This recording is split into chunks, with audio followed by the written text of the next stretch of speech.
ډېر پګړیور عزتمن غیرتي مشران د شمالي وزیرستان علماء کرام د شمالي وزیرستان د ټولو سیاسي ګوندې مشران ملګري ورسره چې څومره سوسایټي تنظیمونه دي یا د اطمنځای غیرتي ننګیالي ځوانونه یې ټول ته د زړه د تل نه السلام علیکم ورحمت الله وبرکاتو. ملګري دا نن نوستی چې د میشتو په سپینوام سره جمع یي یقینا چې سپینوام هم یو داسې تاریخ لري چې کله هم د کومې د خلکو په منځ زړه موت شي سره بیا سپینوام ته خدای دا حکمت ورکړی دی چې امود زړي نه امود ګډ اعتماد بیا خدای په سپینوام سره پیوند کو. ملګري د اپریشن خبرې کیږي یو اپریشن دا دی چې په 2 ورځو نه جاري دی. هغه اپریشن دی چې کله د دې چای په نوم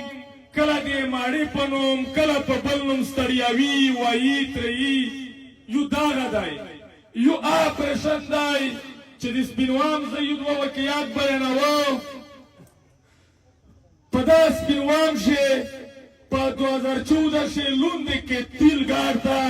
دا ټول نر ښځې سړي ویستل بیا د میش په صندوقي نه شي د ښځینه په جمعې شي وکارې فوجونه غوښتلې ورته میش خوانګې مانګې سړي نر ښځې پردي سره ګڼل.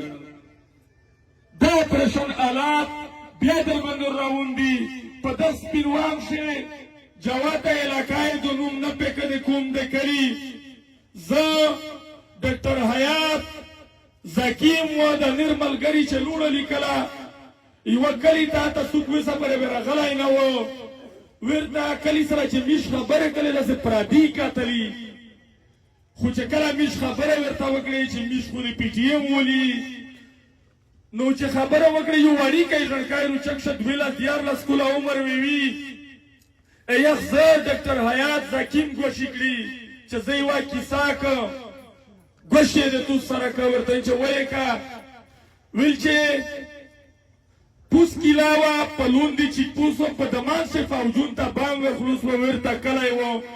کلی و چې مځکه ته ورته انټري ویې کړله په دغ سړ باندې الګاډ و چیرې د کلی تلای نه شه نو دمکه وشوله فوجون د شپې روغلل د میشکرینه ته امو د میر په ګډه بل بچا وه آیو ولا سړي یوولل ښځینه څه ورځې بعد مړه شوله بیا چې کله هغه مړه شوله شاخم کړله څه ورځې بعد دا فوجون په شروغلل بیا یې د ګابر نه ویستله کمبرې ورته ولګولې امیجیتوس عزتونه داس خراب شوي دي. ملګري مارګ وروسي جیل وروسي که د کوم په سار وي د وطن په سار وي دا جیل دا مارګ میش ته ډېر روخاش دی. دا خلک میش کسي ډېر خلک ربطې کو چې دا کیمه اطمنځایي دو هغه زړه دو که نویې دو انشاءالله که زړه و نانګي کړی دی که نویې دو نانګو کو خو دوه شی دی چې د عوام یې ډېر په زړه شوي چې پندوړې وخلي په سینه خوري انشاءالله دا مشرونه اوس په یلا ننوت یې کو وچه ماړه خوري په سینه او پندوړې ونه وخلي. دا دغه مشرونه وعده دو در سره ځکه چې دا اوس مزال چې دی دا پګړیوار مشر په دغ زون مشر دی دا عالم دا په دغ زون عالم دی دا سیاسي خلک په دغ قومي زون باندې سیاست کو چې توس نه وستی میل هیڅ نه وي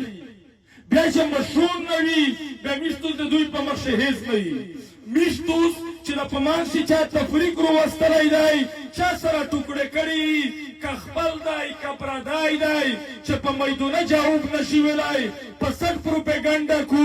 میدون ته نشي راتللی دا د دغ کمانډنټ دغه عیسایي دغې مهي سړی دی. میشتوسو د په مانس چې چا نفرت روشه پیدا دی چې په چا غلطي وي و کومه و زونه و مشره و علمه په دا ګروي او سره نسی چې خاین یې غدار یې کوم بنانګي دې کړی دو خو په پټه پرسول پروپاګاندا کړل د یو بل بې عزت کول دا د یغه خلک چار دو چې چا میشتو سره بې عزتي یاد کړی دی ملګری دلته دې شوه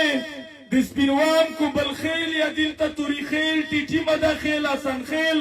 د خلکو غلای دی د وزیرستان 50% معدنیات په توس شدي خو دغه مثال درکوم نن دوه میاشتې درې مخشه د سپینوام د داخله سالویر مرشون چمړه شول ا دغه معدنیات دې پوره مړه شول پیر توری میرالی چې ځوانون په یو سیټ دي مشون په بل سیټ دي دا د حکومت پلان دی په مانشه سعودو حکومت کړی دو سره رټ کړی کوم دی ملګری کدی سپینوام د شمیره خبره زوکو څوک په پلان غلط کو نن چې تو په یورابال دی جرګه تاړین وشو تو ته په دمنی روسی تو نه پرېږدي کو بلخیل وکسا ورته مسمون خیلتا صرف د یوه زاره امر شای ور کړای دی کاربینا اربینا ری پیدای غټي خدا نر کو بلخیل دی یورو وړای دی بامیر وړای دی دا ماویا یا چې دا کتاب په دا وردو دا په میرلی دو ویلې تو دې کلی نشته طالب بنای نه دو در جوړه بل نشته صرف دا یو نوم دی ننو میرلی ته دی سیایی سبو خیسور ته ګړیوم ته سپینوام ته میشتو چې د تقسیمي چې د خیل باندې د سپینوام د شمیره کوم نوستی سیپالی نوستی سلویر پنځه کولم په یوه انچه په ډزګي سره ویشتل په نپټیم سره ویشتل میرچم سره وخستلې خو فوجي چمځکه ونسي یا یې بل ونسي څوک مخ نه وی راوستی نو انشاءالله لوسو سره ورکوي اتفاق وکي ننګ وکي مشون دي علما دي توسه په میر نظر لري اره خبرو جواب وي په پټو نه کیږي کله هغه توسه اعتماد نه کېدو توسه په میر اعتبار نه کېدو ازیو توسه شایسته کپ قرانم زړه خو سپینېدو کپ سشم زړه سپینېدو توسه می زړه سپیناوي خدا مو دادو په خدای قسم درته کی چاوالو په دا سنډه کې لګي بیا د توسه عزتینه خلک روپوي قرباني شکریہ